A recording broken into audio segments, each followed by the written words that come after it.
Welcome to Right Now Workshop Podcast, where you can write a book and change the world. I'm your host, Kitty Bucholtz, and this is episode 132, Creating Depth from Within, an interview with Suzanne Woods Fisher, coming to you on Thursday, March 14th, 2019. Okay, one thing I have to say about podcast episodes. I, as a podcast listener, am a big fan of podcast numbers. I want to know which episode I'm on. Is this the 4th episode and it's a brand new podcast? Do I not realize that there are 700 episodes in the podcast that I'm listening to, and I just came in at episode 702? I want to know where I'm at. I want to know how to find the other ones easily and not have to read every single title to find the one that someone told me you have to listen to the episode called, I Love Gorillas or whatever. But sadly, sometimes you just have to do what you have to do. So apparently Apple has decided that podcast episode numbers are not something that they want in the podcast title anymore. So if you're wondering, wait, what episode number am I on? I'm not even sure. Did I listen to this one yet or not? I apologize. Not my fault. I do have to follow the regulations or else my podcast could get pulled, and then how would you listen to it? So what I'm going to do is try to find another place to put the podcast number. Probably it'll be the first line of the text that shows up if you're listening in the podcast app. So all of the show notes will show up in the podcast app, no matter how long or short. Links to the author that I'm interviewing or the company of the person that I'm interviewing or whatever. All that stuff will always be in the show notes, both on my website, which is podcast.rightnowworkshop.com, or in the show notes when you're listening to the podcast on the app. So if you're one of those people also who are like, but where are we at? Have I just started listening to a brand new podcast? Do I need to go listen to 140 episodes before this one?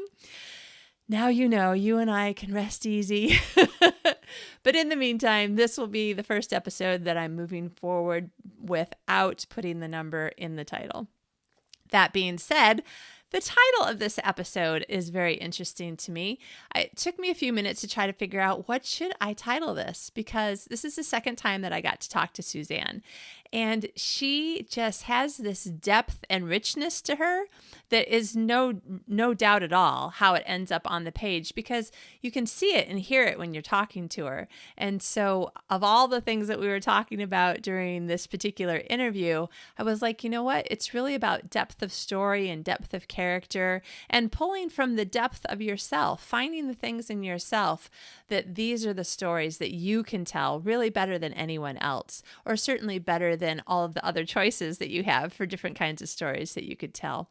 So I really hope that you have some time to just sit and relax and listen to this episode. Think about how the things that Suzanne and I are talking about apply to you in your writing. I got another kind of nudge that, you know what, even if you think that you don't know what you're doing, you just need to start putting words on the page every day, even if the words are, and it's funny because I was teaching a writing class, what was it? I think it was 2 weeks ago now, not one. And I told my students, it was such a practice what you preach moment for me. I told my students, sometimes you just have to start writing. You just have to start writing and write, I don't know what I'm writing about, and I'm frustrated because I don't know where I'm going, and blah, blah, blah. And I said, I told them, if you set a timer for 5 minutes, by the time the timer goes off, you'll have probably already found the thing that you were trying to say, and you'll be like, hold on 1 second, not done. And one of the women in class was like, kind of rolling her eyes and shaking her head like, yeah, that's not going to happen with me. And I set the timer, I think it was only 3 minutes that night. And sure enough, it went off and she started giggling and raised her hand and was like, hold on a second, because it worked. So I'm just saying, there's always advice that will help you no matter what it is that you're struggling with. For me, right this second, it's working on a new story that I've never written anything like this before. And I think that there's a part of my brain that's scared. And so it's like, oh, I don't know what to write, so I'm not going to write anything. So There you go. Now, between the intro to the interview and the interview itself, you should have all sorts of things that will help you with whatever you're writing, whatever the thing is that you need a little nudge. This is a great episode. You're really going to love all the things that we talked about and how just really encouraging it was. And if you haven't read Suzanne's books, I encourage you to try a couple of those too. I've read 2 now because I've interviewed her twice, and they really do have this depth to them that make me feel like, oh, I think that I know these people, or they probably are my neighbors. They just feel recognizable to me. And it always makes me feel like, yes, that's exactly what I'm trying to do in my books. It's why some of my books don't actually fit very neatly into a genre, to have superheroes who are Christians who also, do a little bit of cursing, which in my mind is totally normal for the kind of people that I hang out with every day. Okay, I don't actually hang out with superheroes, but they might be secretly superheroes. I mean, they're super cool people, so there's that. Okay, obviously I am very excited. My brain is all on this little creative bend now after talking with another writer for an hour. So I'm going to be quiet and let you listen. And please let me know if there was something that was so encouraging about this episode that it got you, over a hump, or past something that was holding you back, or just felt encouraging. Let's let Suzanne know too. I would love for my guests to know that the listeners are really appreciating their words of wisdom and advice and encouragement. Have a great week. We will talk to you later. And let's say that you and I both are going to spend at least 5 minutes with a timer going. And you know what? Your problem may not be that you can't figure out how to get started or to keep going. But whatever your issue is today, whatever your writing problem, for lack of a better word, let's say challenge, whatever your writing challenge is today, let's just say that by next week, we'll both have tried at least something to get through the problem, the challenge that we're facing, and we'll see where we got. Let's talk again next week, and have a fabulous, fabulous week. I love you guys. Today's guest is Suzanne Woods Fisher. Suzanne is an award-winning, best-selling author of more than 24 novels, including Phoebe's Light, Minding the Light, and The Light Before Day, as well as the series Amish Beginnings, The Bishop's Family, and The Inn at Eagle Hill. She is also the author of several nonfiction books about the Amish, including Amish Peace and The Heart of the Amish. She lives in California. Welcome, Suzanne. Hi, Kitty. Thanks for having me here today. It's so good to have you back. You were here in October talking about strong Quaker women. Yeah. And now here we are in March talking about the Amish, which is actually, if I remember correctly, the Amish is where you have most of your experience? Yes, I do. I've written for Revell Books for almost 10 years now about the Old Order Amish, starting with a nonfiction, which kind of opened the door to write credible fiction, I felt. It was almost like my foundation book, this book called Amish Peace. And from that, but to back up even further, the reason I've written about the Old Order Amish is because my grandfather was raised Plains. So I have a family connection that is authentic and, meaningful to me, to go kind of beyond the bonnets and buggies and beards, and to look at what really does make a difference in being Amish. What is it that what do they have to teach us? And I'm not trying to make them perfect people, but just the idea that there's something they've got that I think we could really use in this modern day. Yeah. A sense of life being able to be simple if we will make the right changes. Well, that's a great point, because I think the simple living is what draws people. It seems so appealing. But I think it's more than that. And certainly there is an appeal of simplifying your life. I mean, that's always a good thing.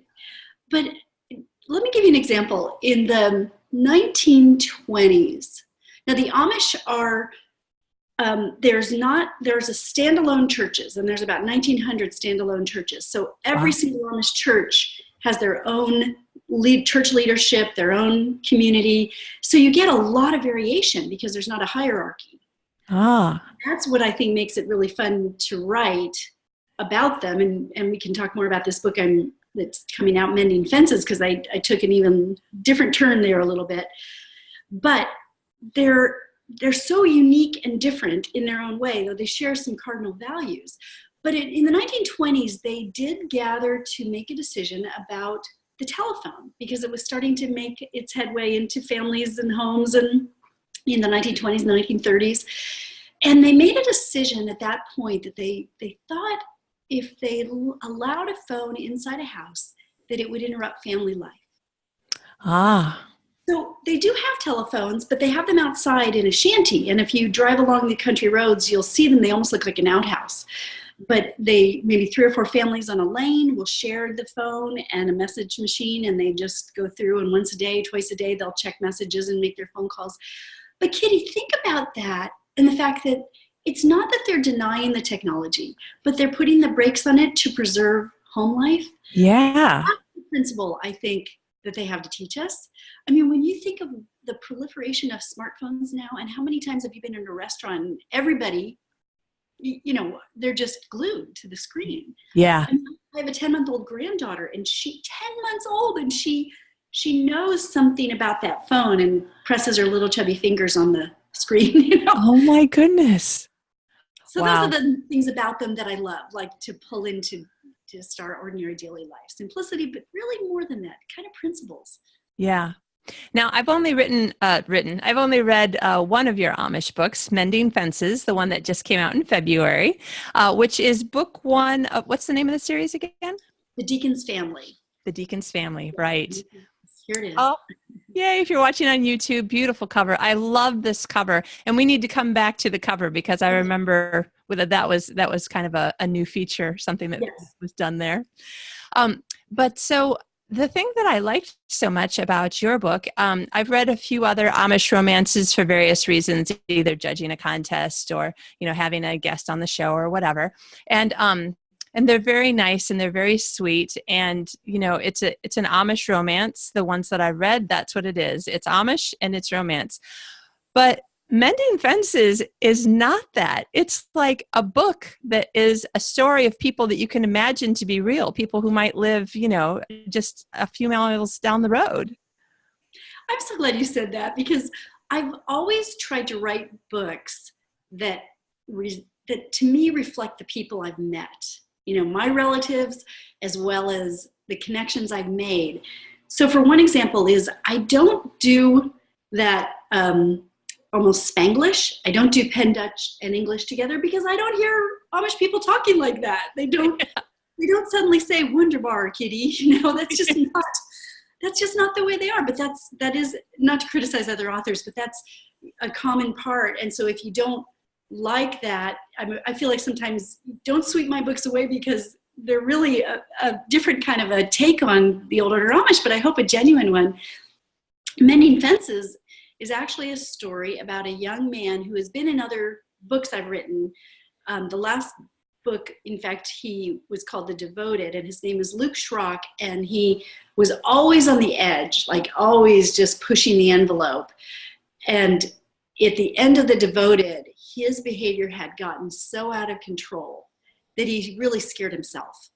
And so he exits stage left, heading to rehab, which probably sounds funny, because you wouldn't think necessarily that the Amish partake in rehab. But over the last 5-10 years, I've noticed when I've been back there and in the newspapers I read about the Old Order Amish, they have their own newspapers, that there are facilities that are for the Mennonite and Amish communities, including counselors who speak Penn Dutch. Faith is an integral part of the healing. It's not just healing the body physiologically, even the mind. It's also including the spirit in healing with this too. And so they actually do partake in it. And I have met some families where one young, like a 13-year-old boy, had lost his brother in an accident, and he took it very, very hard, and was starting to have, I think, some clinical depression that was frightening to the parents. So he actually went to the facility for a while and was really bolstered and healed and returned home in a much better place. So they do partake. I'm not saying all of them do, but there are these facilities, and this is where the idea for Luke came about. So as Mending Fences gets started, He is now fresh out of rehab. Actually, 3 tries, which is typical, with addiction. 3 tries, and he's finally coming out. And his bishop, this bishop named David Stoltzfus, who's a very wonderful bishop, and he's a model after a gentleman, an Amish bishop I met in Ohio, who I just think the world of. And most Amish bishops tend to be like these dogmatic, patriarchal, stern, rigid, black and white, literal. And that's just not, I have met some like that, but that's just not the one I wanted to represent. Yeah. So this David Stoltzfus has picked Luke up from the rehab clinic, and he is really wanting Luke to come back to the community to face his demons in a way. He feels Luke will never be able to move on until he's really ready to settle and face and acknowledge what he has done and be healed in this community. And that's where the story starts. Yeah. And I have to say that the whole idea of it never really occurred to me one way or the other that the Amish or any other kind of separate community does or doesn't deal with addiction. I hadn't thought about that at all. But when I was reading the back cover copy for your book, and I told you, I said, okay, hold on a second, Amish and rehab, and then coming back and having to make amends. Like I need to read this book and have you on the show and talk about it, because it's so. To me, it's so not what I would expect in Amish fiction, because it sounds like real life in a way that I don't generally get when I read just the blurbs for an Amish romance. Yeah, I think there's a lot. And again, this is the writing I like to do. Go ahead. I was just going to say, and like you, not that I am in any way denigrating the others. They are some sweet, lovely stories and very romantic, and I really like them. I'm just saying this is very different and unexpected. Yes. Yeah, I agree with you. And probably, I agree. But this I think is a book that could be true to a lot of what is at the heart of being Amish, which is the forgiveness story. And that's what I just find so personally convicting. I can't study and learn more about the Old Order Amish without feeling like this isn't just an Amish message. This idea of taking very seriously the Lord's Prayer, other pieces of scripture that we sort of gloss over a little bit kind of fast. I mean, Kitty, for example, so yesterday was Ash Wednesday, and we're coming up to Easter. And that is a really holy time. It really is. It's a very, and the Amish take it quite seriously. It's sort of, they lead up to a time a few weeks before Easter where in the community they've asked, it's time to kind of right wrongs. And nice. If you owe money, if you owe time, if you have a grudge between someone, this is the time to kind of keep a short account and clean up. And then they don't want you taking communion until you are ready for that, which I think is a powerful thought, to go to the Easter day with, at least to the best of our ability, our side of the street is clean. Yeah. And doing that at least once a year, maybe twice a year when they have communion. And it's just a very meaningful thing to look at this holy season and take it more seriously. Yeah. That's the other thing that I was really surprised in your book. First of all, I don't think that I would be a writer if I didn't believe this, and I probably wouldn't be such a voracious reader if I didn't believe this, but I am absolutely 100% in the camp of books change lives, fiction and nonfiction both. Words and stories, they have meaning, and to accidentally say something that you're like, I wish I could take that back, I'm sorry, does cover a lot of things, but it doesn't necessarily take away the hurt that you might have inflicted.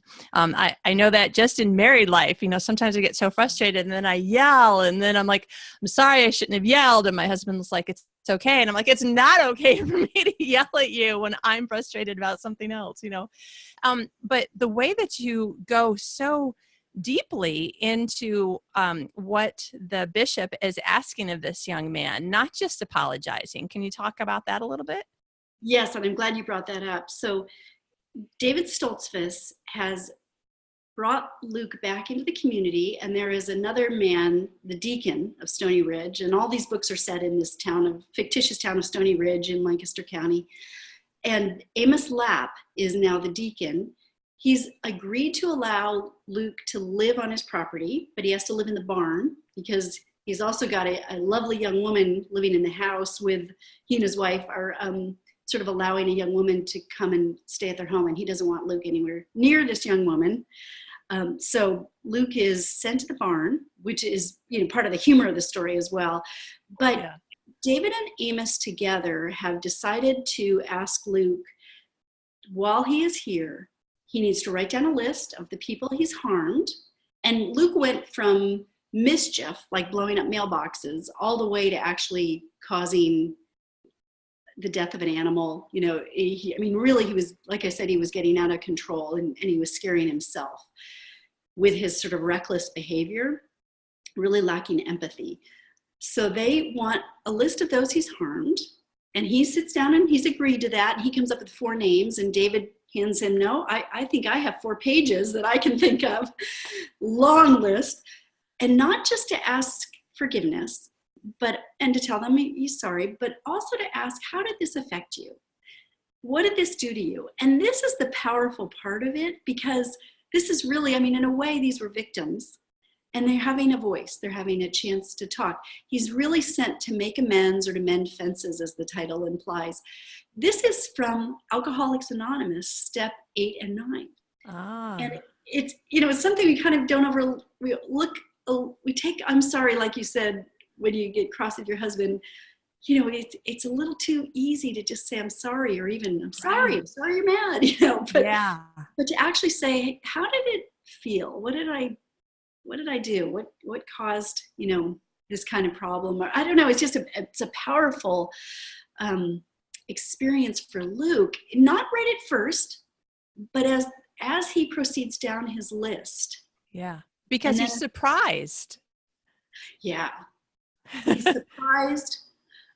He was really a character lacking empathy, very self-centered, very cute, a charming guy. In fact, we were going to talk about the cover for 1 second, and now might be the time to. Yeah. Because I haven't had a male on the cover before, and I wasn't really sure. It's a great picture of this kind of a guy. He is cute with bright blue eyes and black hair, and very good looking, very handsome. And you can see how girls just give him a pass and let him, take advantage of. He's hard to stay mad at kind of a guy.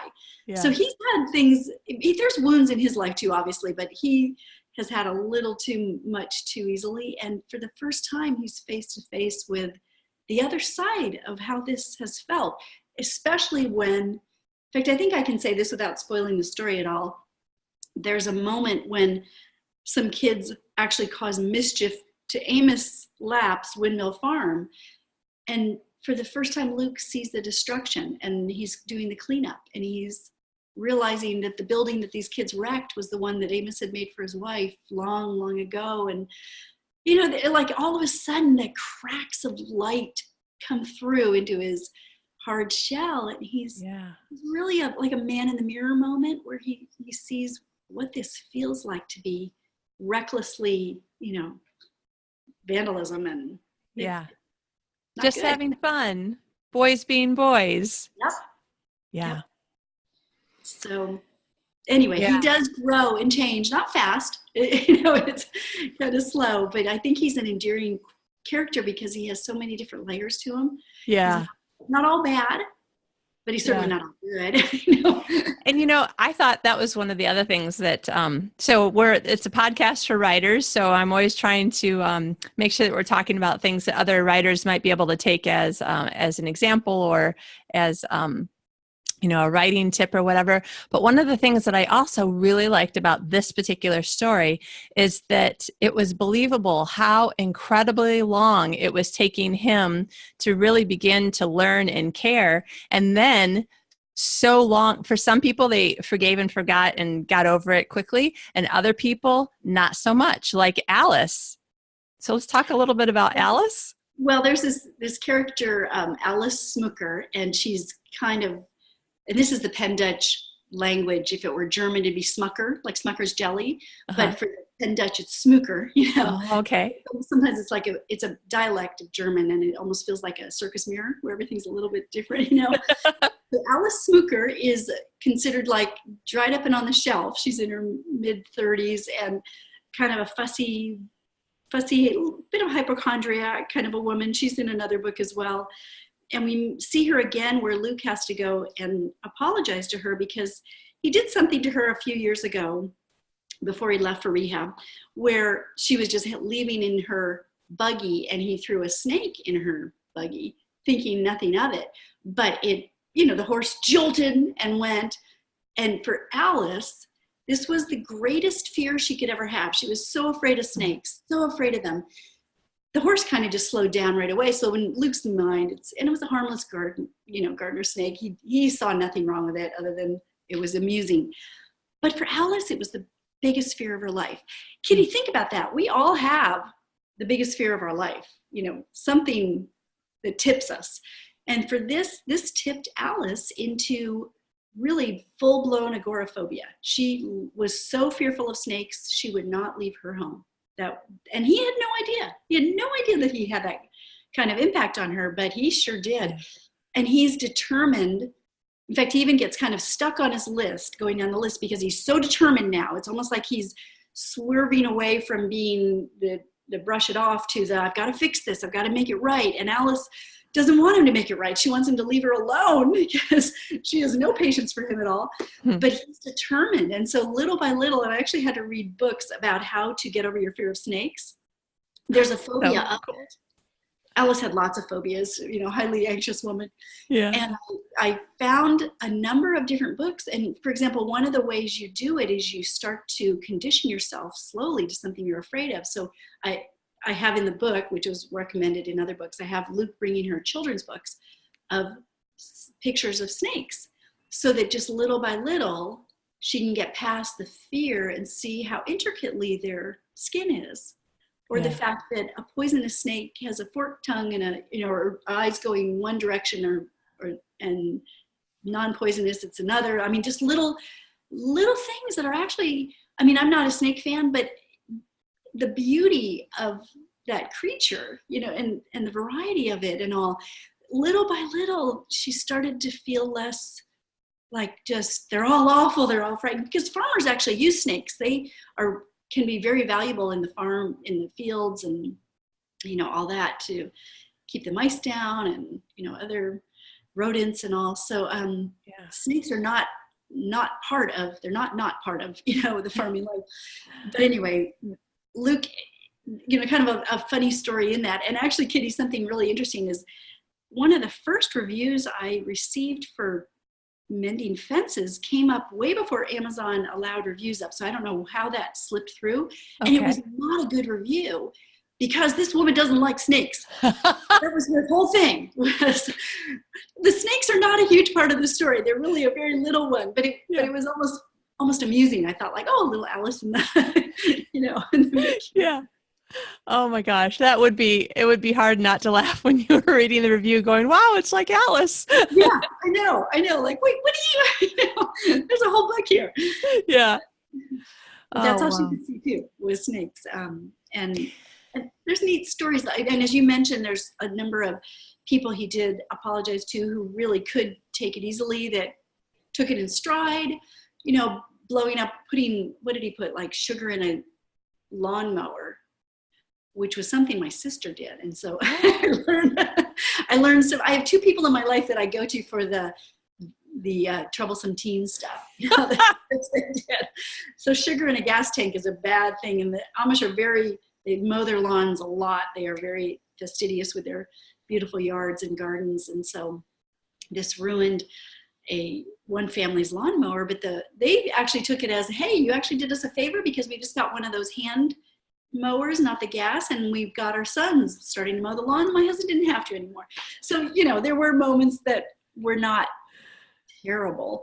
Yeah. But I think even for that, Luke learned a lot about himself in this whole journey. Yeah.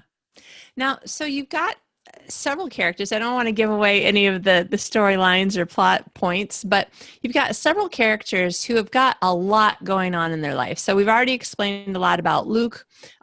We've explained a little bit about Alice. There are some other people who have equally dense backstories that you have really beautifully and elegantly, for lack of a better way to say it, brought in so that we're really interested. We feel like we really know these people, even if we're not getting a lot of, as they say, screen time, even if they're not on a lot of pages of the book. I still feel like, having not read any of the books that some of these characters have appeared in before, I still really felt like I kind of knew David Stoltzfus. I can't say anybody's name very well, and Amos a little bit, and a couple other characters. I was like, I feel like I really kind of know them. So as a writer, is this part of your writing gift, or do you try to sit down and think of many of your characters' full story, even if they're only going to be in the book a short while? Like, how do you make such rich characters from so many secondary characters? Oh, that's such a nice thing to say. I appreciate that. I feel, well, David Stoltzfus did have a series called The Bishop's Family. So he did come in as a minister, then became a bishop, and he kind of really was a full-blown.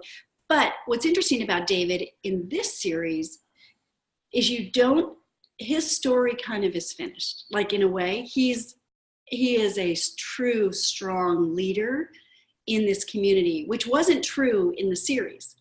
And it wasn't that he stumbled, it was that he had a different point of view, and he kept coming into conflict with the leadership, as well as he was a widower, and so there was a love story that came for him as well. So in a way, from a writing point of view, David's story is somewhat complete. So he is a secondary character. I think that's one of the things you look for is the story over for them, in a way? Like, is there still a question? And Luke, there really was a question. I think some of the other characters that are a little more off screen, we've wrapped it up a little bit. So I haven't brought them forward. Right now I'm finishing the third in this series, and I'm bringing a character that has been off screen for probably 2 series, but he left with a question. So I want to finish him up and bring a character named Jimmy Fisher. That's one of my favorite characters. No relation. Right. But I think that some of it is, are there questions still rolling around that aren't solved? So we talked before about your strong Quaker women, and that I don't want to try to reiterate, what we said in that interview, but I was left with the sense of that you really admired so many of these Quaker women from history, and then, creating women similar to them. We talked about one entire town where, for a part of the year or a part of a period of time, the women pretty much ran the town while the men were away. So now you've got all these other really deep characters, and it's interesting because they all have these beautiful strengths within them, even if they're at first seen as a person of weakness, like Alice being kind of agoraphobic now, not wanting to leave her house because of this thing that happened with the snakes. And yet the fact that she is very slowly willing to grow past, the things that hold her back, make her seem strong to me. So that was another thing that I really appreciated. And I was wondering, is that something that is kind of part of your writer's voice? Do you think that your stories always are looking for pulling the strength out of people, maybe to show the reader that they have more strength than they realize? Gosh, Kitty, you are awesome. The way you word things and the way you capture them. I love untold stories of women who are ahead of their times. Like, I just love it, or outside the box a little bit. So the Quaker books you're talking about are a series set called The Nantucket Legacy. And that, just to clarify for readers, it's a series that is about Quaker Nantucket over its whaling heydays, when the men left for years at a time and the women ran the island. And there's still, even to this day, that sort of is the fabric of Nantucket society. Certainly there are men there now, but women run most of the newspapers and have quite a few businesses, and women are known, they had to be strong, and they rallied, and they ran their families, they ran businesses, they ran, even the politics of the town. I think it's so intriguing. And of course the Quakers are fascinating in how they, kind of like the Amish in a way. We take the Amish in forgiveness. Now let's go to the Quakers. Again, very different. They're not similar. A lot of people confuse them because they historically look a little similar, but they have more differences than similarities historically and even today. The Quakers, with their emphasis on social justice, have made such an impact in our country. The very notion of solitary confinement in a penitentiary comes from the Quakers. Oh. They created that idea because they believed that for a person to really change, they needed time of penance. That's where we get the word penitentiary. And solitary confinement is a very Quaker concept. It's not meant to be a harsh punishment. It's originally meant to be really, a time of character reform. They are huge in prison reforms. They've done so much. They have done so much with the Underground Railroad and slaves and all. So I guess like the impact made, getting back to your question just about women, I think I do enjoy writing about women in particular who go against the tide and have a backbone and survive and do well, more than survive, make a difference, have ripples. Yeah. Mary Coffin Starbuck, who is in the one character through all three books, she's a true character on Nantucket Island, fascinating woman, amazing to me. She, her ripples can carry on generations later. The work she did, the impact she had. She brought Quakers into the Nantucket Island. A woman, and she was one of the first ministers. Yeah. Wow. So when you're talking to other writers, and I don't know how often that you do talk to writers. I know that we talked a little bit about, some of your very cool book signing places, like going to Nantucket to sign books. The Whaling Museum. What's that? To the Whaling Museum. That's right. Very cool. I just remember that was one of the places that after we were done talking, I was like, I need to go there and see this place. So when you talk to writers, is there any particular advice that you give them on how to create characters with depth and dimension? I mean, it's something that you do well. So I wondered if you give advice on it. Well, thank you very much. I think creating a character was one thing early on I used to write magazine articles, so I was a nonfiction writer, really assumed I was.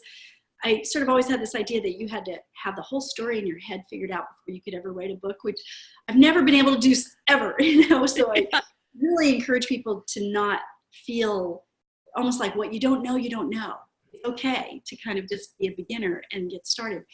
But the best piece of advice I feel in writing is something I found in the newspaper years and years ago, and it was a birthday party for a 100-year-old woman. And they were asking her about the changes she'd seen in the last 100 years, from airplanes and trains and on and on. And then they said, well, what is it that has caused you to live to be 100 years old? And remember, this was her birthday party. And she said, oh, I want to know what happens next. I think that is writing in a nutshell. Like if you were to distill it down, everything needs to be pushing a reader on their toes, not on their heels. For example, the end of a chapter, I think, is one of the most challenging things that writers should pay more attention to. Yeah. And it's so hard to do, so that a reader is literally forward motion. It's not done. They've got to kind of lean in and turn the page. So same with a character. Like, what happens next? Where are they going? Is this love interest or that triangle, propelling you forward, or their bad behavior, or their bad habits, or their man or woman in the mirror moments? Is it taking you forward? Are they changing and growing? And I do love, you mentioned Alice growing. I love to have characters grow and not feel like people are caught in a box. Yeah. With that said, it's not that easy to grow. It's really, really hard to in strides in our life, and yet that's what the Holy Spirit does best. Yeah.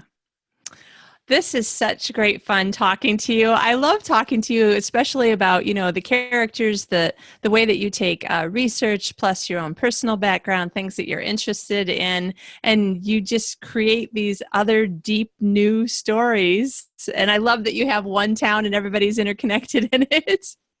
Yeah, that was my editor's idea. And at times I feel like, I kind of would have enjoyed us putting the Amish here in Maine, because they're moving everywhere. In fact, one thing, my youngest son lives in Honduras working for a company down there. He's an expat. And sometime I'd love to go to Belize because Mennonites are there. Really? Thousands of Mennonites. Yeah, and they're spreading out all over, and where they go, they bring such community. Yeah. And the whole Amish, Mennonite, German Baptist, they all have in their DNA is coded how to take infertile land and make it fertile. They are amazing. Wow. So they go into these like Central American countries and they create community, they create economic prosperity. They are wonderful neighbors. I mean, they're just remarkable. These Mennonites of Belize had gone originally during the time of persecution in Europe to Russia, where they could live in peace until socialism, and then they left there fast and went to Canada, and then I believe Belize opened the doors in the 50s. So there are all kinds of characters there. That's a long answer to your question, which probably wasn't even a question. But the idea of it would be so fun to actually explore where they're going and how a new community sets up, because without a minister, these settlements will fail because they have to, baptize, marry, and bury. And if you're going to fail. And so these isolated communities need the church leadership in the birth of a church, and kind of interesting. However, Stony Ridge was what my editor felt was a good idea, to create this little harmonious, fictitious, everybody would love to live in a town like this and feel as if you belong and everybody knows you, and your grandparents had planted that apple orchard and all that kind of longing we have for the pastoral life in the small community. Yeah.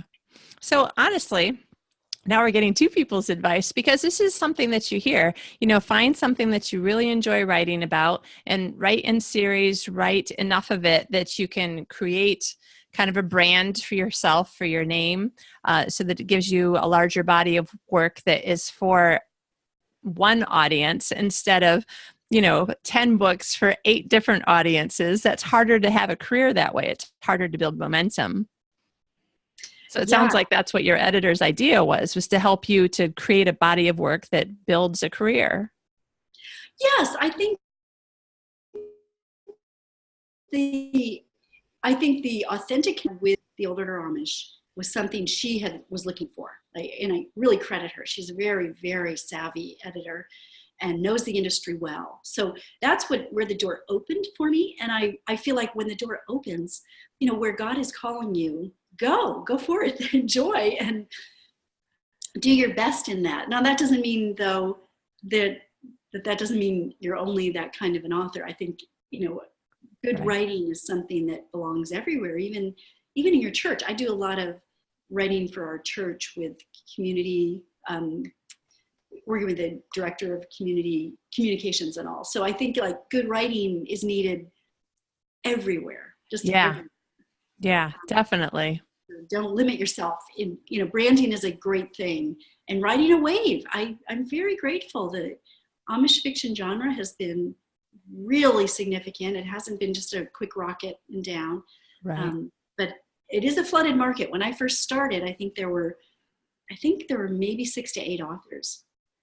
And last count, and I think it's blown way past this, last time I counted, over 86. Wow. I know.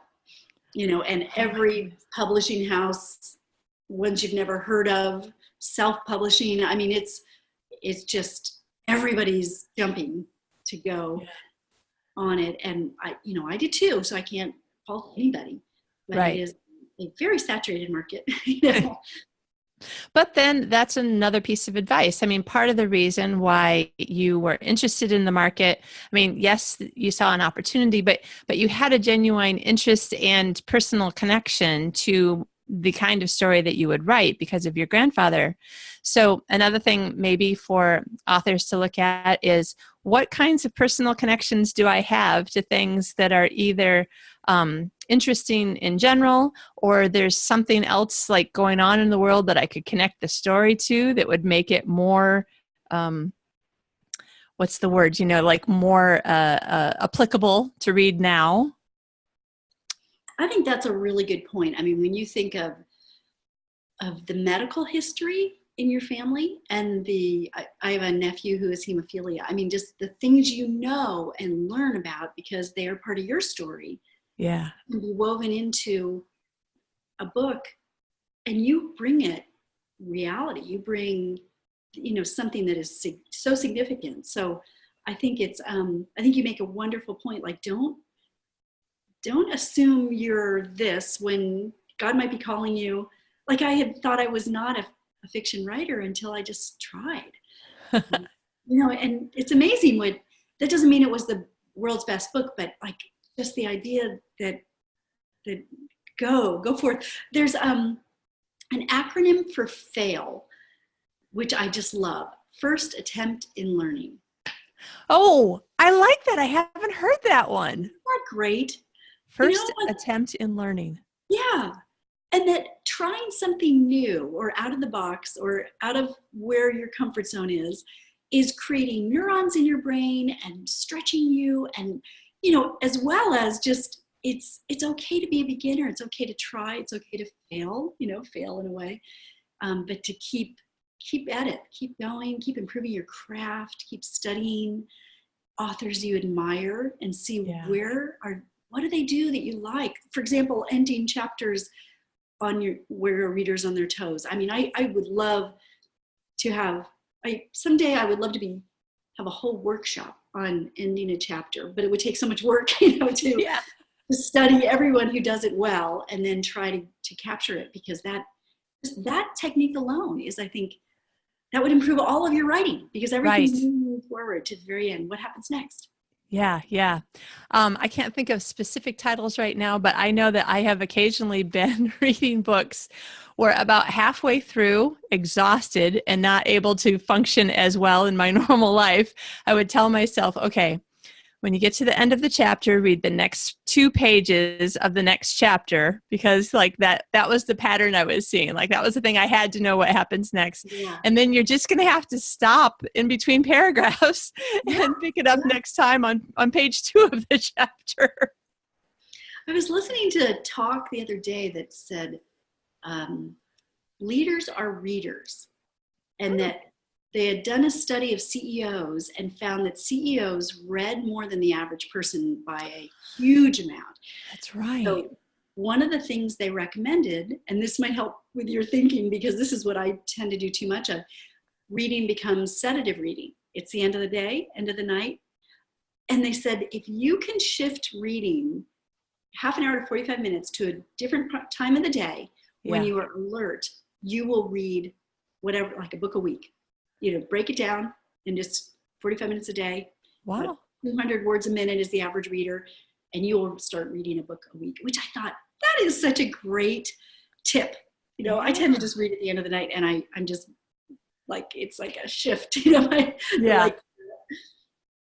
Yeah, it's funny because now you were talking about brains and neurons. I love brains. I was with some people, I can't remember. I think it was people at work, and we were all saying, if I were 10 years younger, or and all different ages of people, or if I were 18 right now, what sorts of things would I study? And I was like, I would totally be a neuroscientist. Oh. Yeah. Oh my gosh. I just can't get enough brains. And even though, this isn't a Christian show, I know I have listeners who are Christians, listeners who aren't. I think pretty much every listener knows that I am. And I try to just present it as a part of my own personal life. But also, like, it's a show about writing. That's what we're really here talking about. But at some point, I really want to write a book that is showcasing different passages in the Bible and the neuroscience that supports the truth of the passage. Want to hear something fascinating? Yeah. So I was just listening to a TED Talk about the importance of awe, AWE. Ah. And it was a completely scientific talk. It was a researcher studying awe. So this is exactly what you're talking about.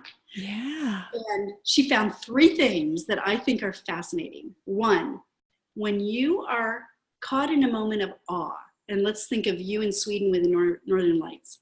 Yeah. Or Yosemite, or, a thunderstorm or whatever.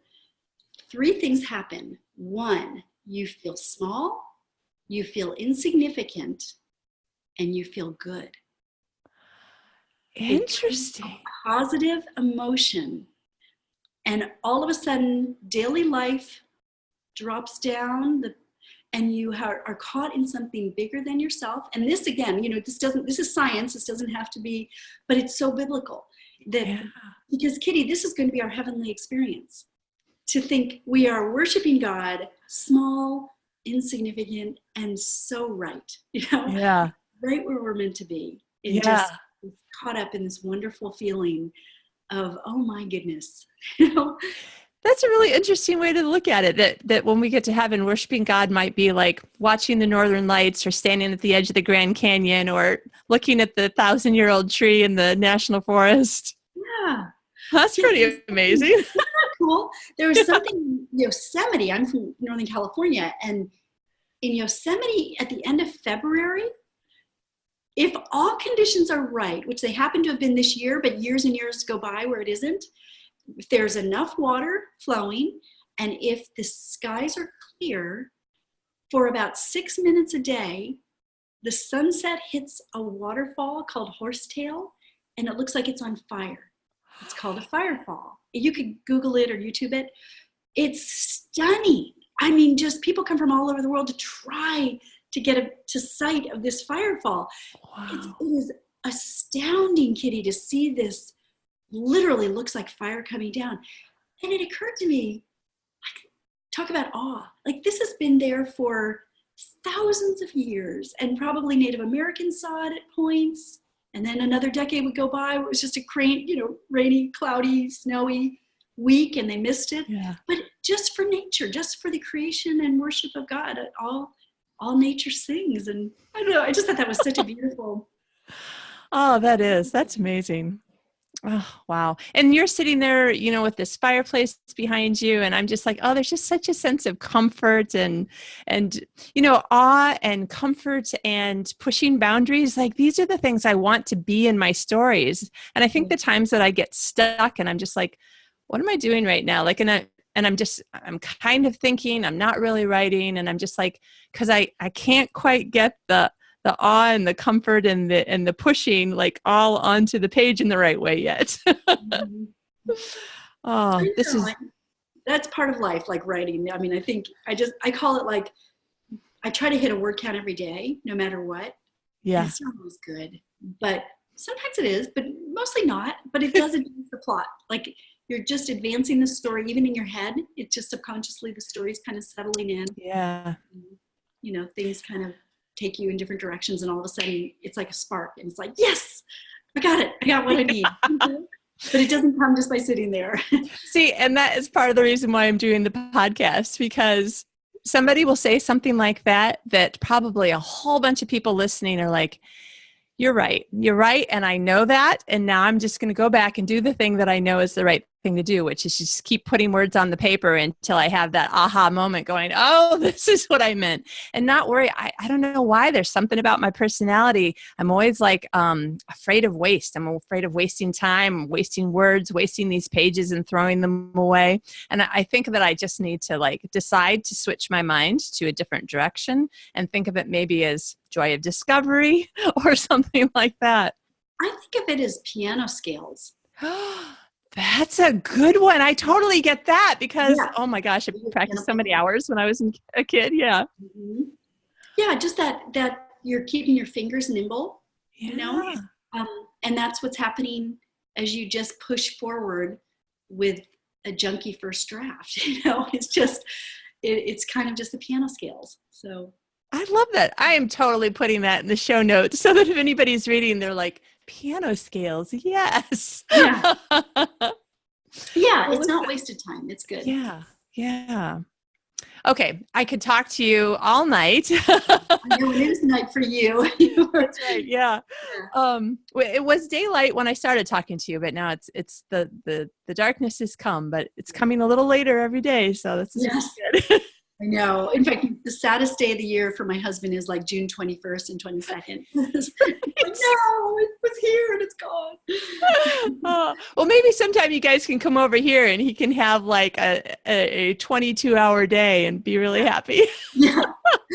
Well, and you know, actually like the Northern Lights, I was thinking after I saw that TED Talk that wouldn't that be sort of a neat thing to try to even build into every day?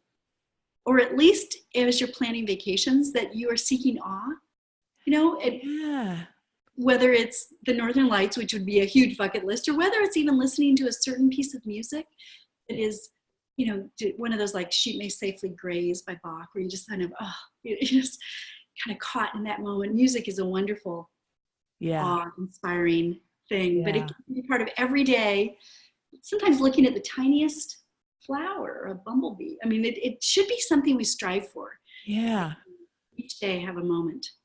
I like it. Kind of the stop and smell the roses, but only really looking for the things to stop and look at. Yeah. I love that. Well, Suzanne, this is awesome. I hate to keep you too much longer because I know you probably have some word count that you need to do today. So let's just talk about Mending Fences. As again, you said it's book one of the Deacon's family. Yes. In fact, one funny story about the cover that we didn't finish. I wasn't sure if a male was going to do well on a cover. You know, I've never had it before and I wasn't quite sure. And I went to Arkansas to a library event to do in Bentonville, wonderful library, and these darling young librarians came rushing up to me and they said, the book arrived and we all just passed it around looking at this guy. We think he's so cute. And I just thought, oh, okay, good. So I think they did a good job with the cover. Yeah. And yes. You know, I was just going to say, you know, about men on covers. I know that it's a really big thing right now. Eventually it will, you know, go away and something else will be a big thing. But to have the bare-chested men on some of the sexier book covers. And the thing is that, and it's a personality thing. Everybody likes a different thing. But I am far more captivated to just a regular dressed man with that charming kind of twinkling look in his eye, like Luke has on that cover, rather than just seeing everything that's under the shirt and going, okay, now I've seen it all, so I don't care anymore. I know. Sometimes when they make women sound like they're men, like they're hungry in that, you know, fleshy way. It's like, I don't think that's not the way most of my friends are, you know. Yeah. There's something about just the eyes, especially when the eyes. Yes. Yeah. So much I love the eyes. Okay. So that's book one, Mending Fences. And then book two, that it may be coming out this year. Book two is coming out in the fall and it's going to be called Stitches in Time. And it's actually about, Luke will carry through the whole series. You know, a lot of this is his story of redemption, of growing up. And it's actually a story where I can't say too much other than foster children become part of the Amish community. And the fun of that is that you bring in characters who are not Amish, you know, who look, you can almost use their eyes and mouth to describe what they're seeing. And how Right. they act and that kind of thing. So, but that's a great book. I really love, because again, the Amish and the Mennonite do foster. They do it quietly, but they near, I think near Lancaster, not Philadelphia, but there's a women's penitentiary where the Mennonites have a connection and foster children, but they stay connected to the mother. They're not trying to convert children into becoming Mennonites, but they are trying to work with the mother so that when she is released, she is in a better place to be a really whole and healthy mother. So they do these quiet things that are so wonderful. And then now what I'm working on is book 3, where I'm going to take this even further. And it's still a little too, I haven't really nailed it down, but I love this idea that they are caring for those who are not cared for in our world, because I think this is what our churches need to be doing, is providing answers for those who are unloved and don't have a home and don't have a family, instead of just, we're known for judging, and that shouldn't be what we're known for. Yeah. We're known for loving. So that's a story. Now, putting that aside, I do have a book coming out in next month. You do? What do you have? Totally different genre. So when we were talking about branding, I thought, yeah, but sometimes it's fun to go with a whole different brand. And this will be a completely new contemporary romance. It's called On a Summer Tide, and it's set in Maine. It's a story of 3 young women. They're sisters. The series is called Three Sisters Island. And their father has been a radio announcer for his entire life. You know how some men just have that baritone voice, that beautiful, just born with it. Yeah. He was on the road all the time because he was actually with a major baseball team, and then caught laryngitis, and his voice never came back. So all of a sudden he's without a career. His 3 daughters are quite estranged from each other for different reasons, not in a hostile way, but just in a drifting way.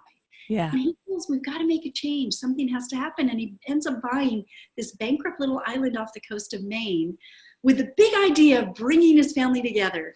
And it totally backfires, but it's a great story of Maine. And I think after a winter like we have had, even the cover just takes you to Maine. You just feel like, oh, if only it were summer, and if only I were on the coast of Maine, and kind of a Calgon take me away moment. But I think it's going to be exciting. So I wanted to just mention that, because I am jumping genres, and I hope others will give it a try.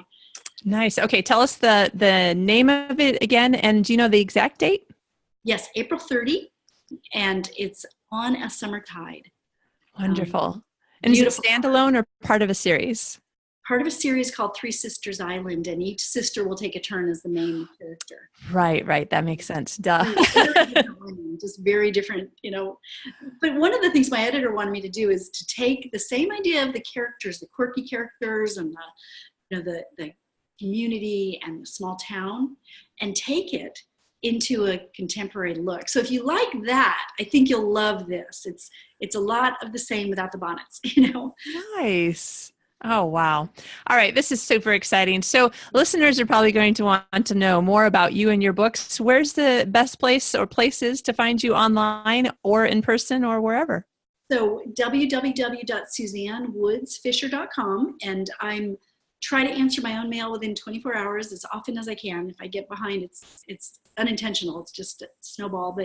And then I'm on Facebook, hanging out there a lot, or at least checking in, and Instagram, which I haven't done in a little bit. I need to get better about it, but Instagram is a place I like to post a lot. So those are kind of the places that I am, and I love to connect with readers.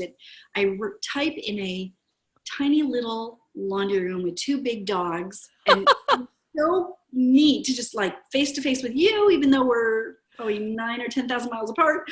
Yeah. And, how many miles are we? Maybe 7,000? I don't know. I need to look, because I talk to people like this, and I'm like, I don't know, but it feels like 10,000. Yeah. And then, it just to get out and have an event and actually see people face to face, it makes the writing so much more valuable. And then the feedback is great too. Like even that reviewer who doesn't like snakes, it's like, okay, I get that. I understand. And I need the feedback. It makes me a better writer. Yeah. Oh, that's wonderful. Thank you so much for joining us again and sharing so much. I feel like I get so much out of talking to you, and I'm sure that listeners do too.